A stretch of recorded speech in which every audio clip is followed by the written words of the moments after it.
Sebelum melanjutkan, jangan lupa subscribe dulu, terima kasih. Bab 89, kesenangannya baru saja dimulai.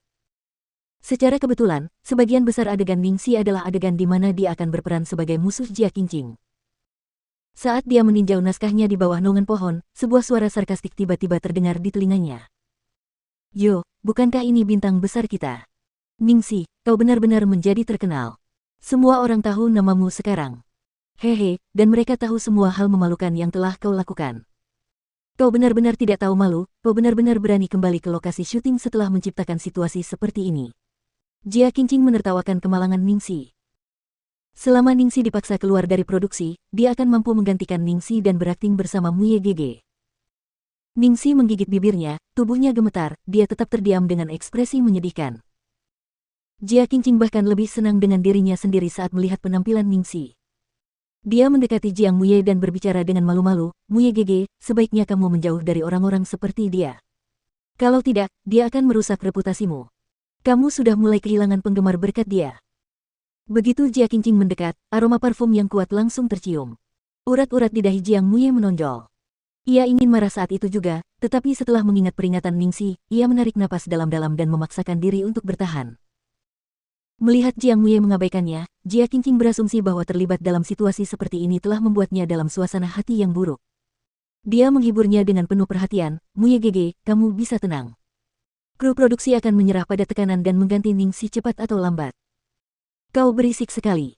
Jiang Muye harus benar-benar menguras habis pengendalian dirinya untuk menahan semua umpatannya dan mengucapkan 3 kata itu. "Maafkan aku, Muye Gege. Aku tidak akan mengganggu istirahatmu lagi." Jia Qingqing pergi dengan wajah yang agak bersalah. Dia tidak senang dengan perlakuan dingin Jiang Muye padanya, tetapi setelah berpikir sejenak, dia segera melupakannya.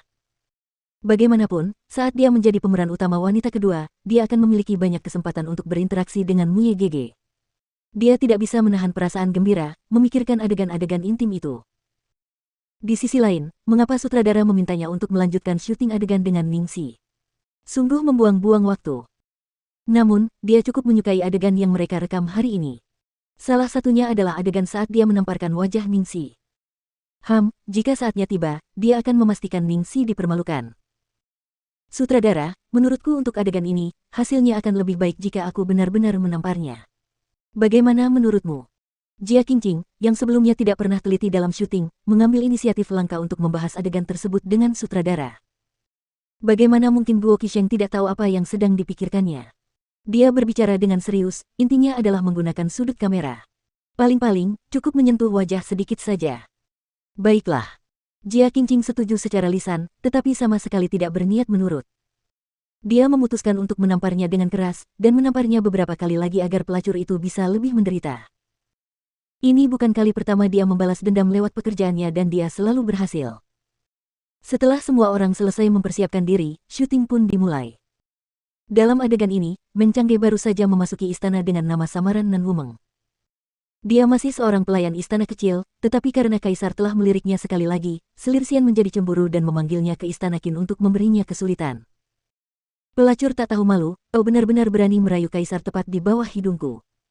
Selir Xian berhenti berbicara dan menamparnya.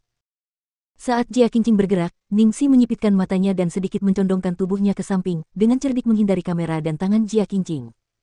Namun, di permukaan dia tampak telah menerima pukulan keras dan seluruh tubuhnya terlempar ke tanah dengan menyedihkan. Setelah itu, dia memalingkan wajahnya ke samping dan memuntahkan seteguk darah. Ningxi, Guo Qisheng melompat kaget. Semua kru produksi yang menonton juga terkejut dan berkumpul di sekitarnya satu demi satu. "Jia Qingqing, apakah ini hari pertamamu syuting? Kau bahkan tidak bisa mengendalikan kekuatanmu sendiri." Guo Qisheng biasanya sangat tenang, tetapi kali ini, dia benar-benar kehilangan kesabarannya. Dia tidak bisa ikut campur dalam masalah yang terjadi di luar syuting, tapi dia sama sekali tidak akan mentolerir tindakan tercela seperti ini selama di lokasi syuting. "Aku, Jia Qingqing sendiri sudah ketakutan." Dia memang sengaja menggunakan sedikit kekuatan tadi, tetapi itu jelas tidak cukup untuk menjatuhkan Ningxi ke tanah dan membuatnya muntah darah. Tidak hanya itu, dia jelas merasakan bahwa Ningxi baru saja menghindar. Sederhananya, dia bahkan belum menyentuh Ningxi. Karena itu, dia berteriak protes dan tidak percaya, "Aku hanya menamparnya dengan ringan, aku hampir tidak menggunakan kekuatan apapun." Dia berpura-pura.